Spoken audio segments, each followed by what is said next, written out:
지난 23일의 도쿄올림픽 개막식, 성화 봉송의 마지막 주자로서 성화를 점화한 인물은 다소 이국적인 외모를 지닌 여성이었습니다.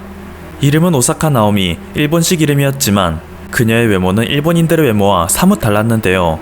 그녀는 어머니는 일본인이지만 아버지는 IT인으로서 아시아인과 흑인의 혼혈이기 때문이었습니다. 하지만 그럼에도 오사카 나오미는 국제 테니스 메이저 대회에서 4번이나 우승한 세계 랭킹 2위로 일본이 자랑하는 테니스 대표 선수입니다. 지난 26일 도쿄 아리아케 테니스 파크에서 열린 경기에서 스위스의 빅토리아 골로비치 선수를 2대0으로 제압함으로써 그녀는 16강에 무난히 진출할 수 있게 되었는데요.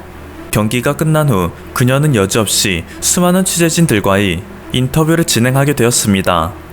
그녀는 환한 표정으로 거의 2년 만에 도쿄에서 경기하고 생애 첫 올림픽이라 정말 긴장했습니다.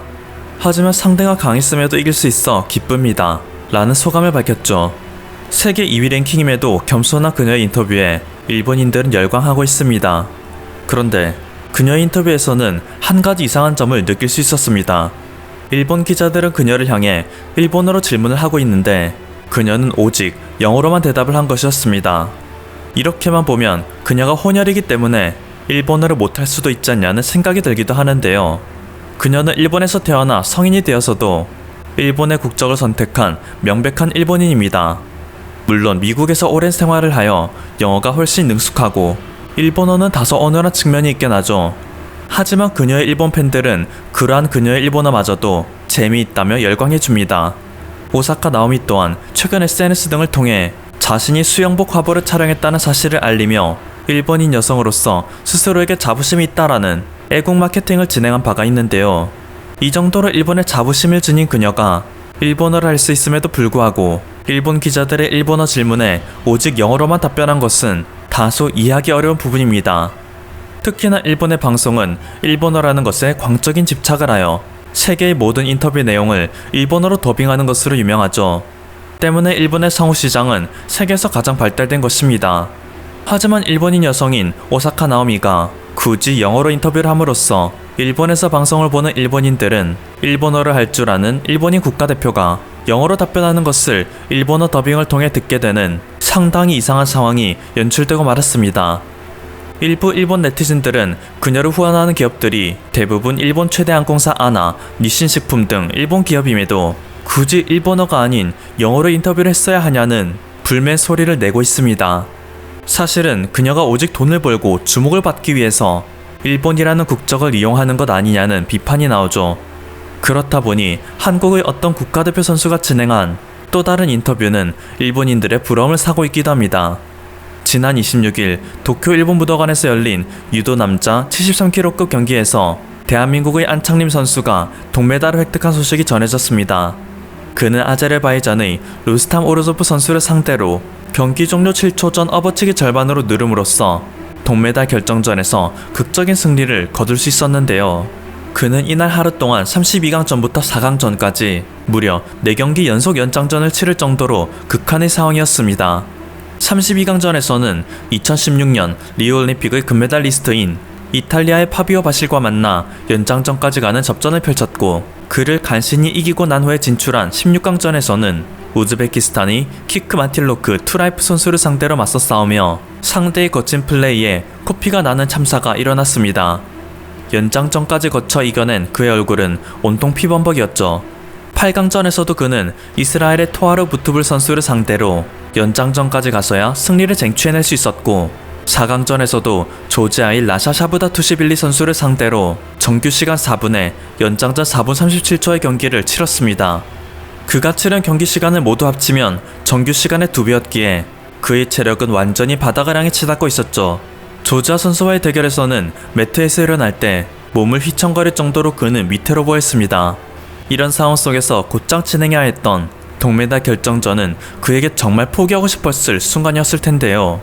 그는 극한의 투혼을 발휘하여 경기가 끝나는 순간까지 마치 생명을 불사르는 듯한 투지로 극적인 승리를 거둘 수 있었던 것입니다.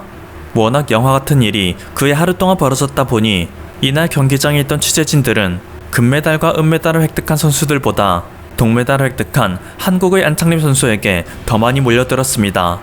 특히 일본의 기자들이 그에게 엄청나게 몰려들었었는데요. 그 광경은 실로 놀라웠습니다.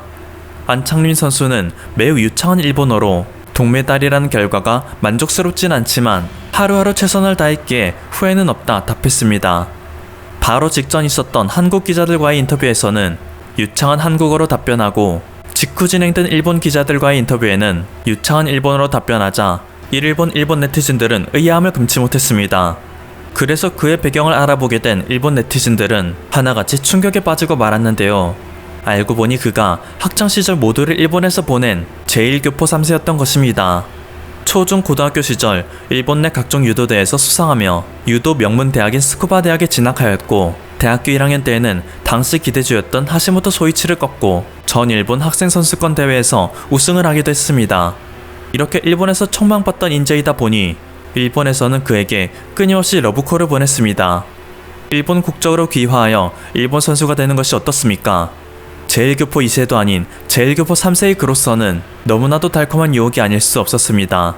사실상 제1교포 3세는 일본인이라고 해도 무방할 정도로 이미 일본의 문화에 많이 동화된 상태였을 것입니다.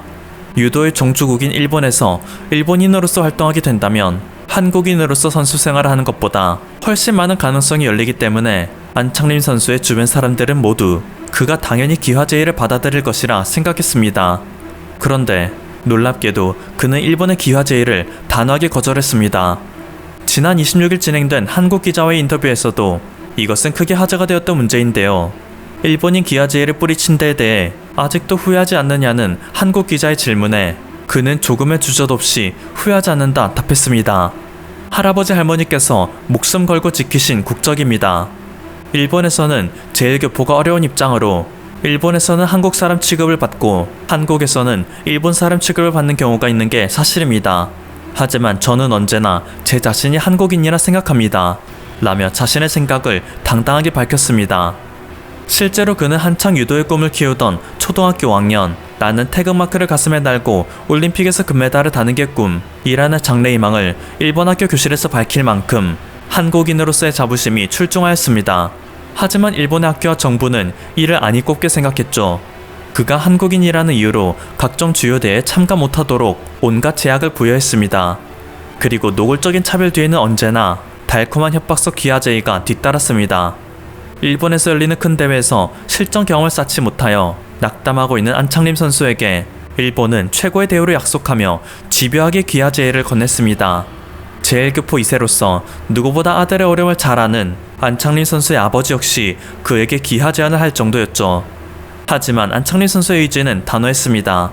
오히려 그는 더 이상 일본에서 자신의 뜻을 펼칠 수 없다는 생각에 2014년 한국으로 건너와 용인대학교에 편입했고 단 9달 만에 대한민국 국가대표로 선발되는 기염을 토했습니다.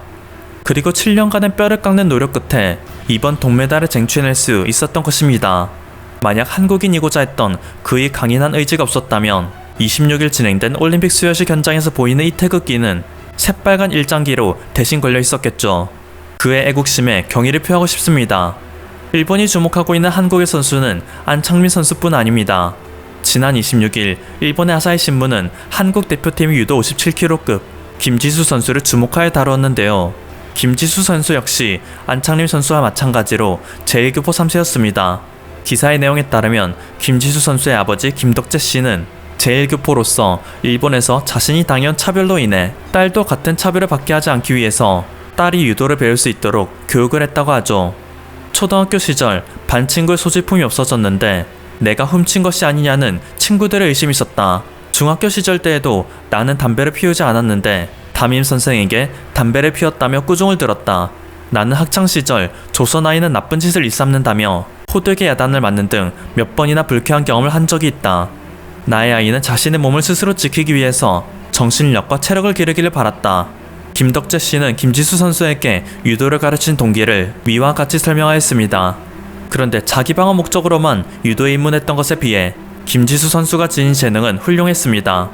초등학교 5학년 때에는 전국 우승을 차지했고 고등학교 1학년 때에는 여자 48kg급 전국 우승을 차지했죠. 그리고 그녀 역시 자신은 자랑스러운 한국인이라는 자부심으로 고등학교 2학년 때에는 처음으로 가슴에 태극마크를 달고 세계 주니어 선수권 대회에 출전하여 동메달을 따냈습니다.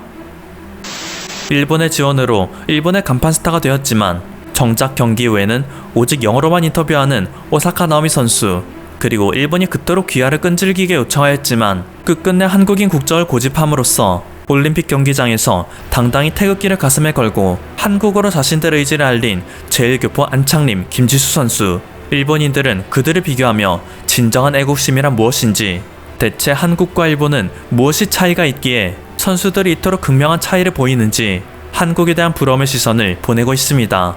지금까지 퍼플튜브였습니다. 여러분의 구독과 좋아요 그리고 알림 설정은 콘텐츠 제작에 큰 힘이 됩니다. 감사합니다.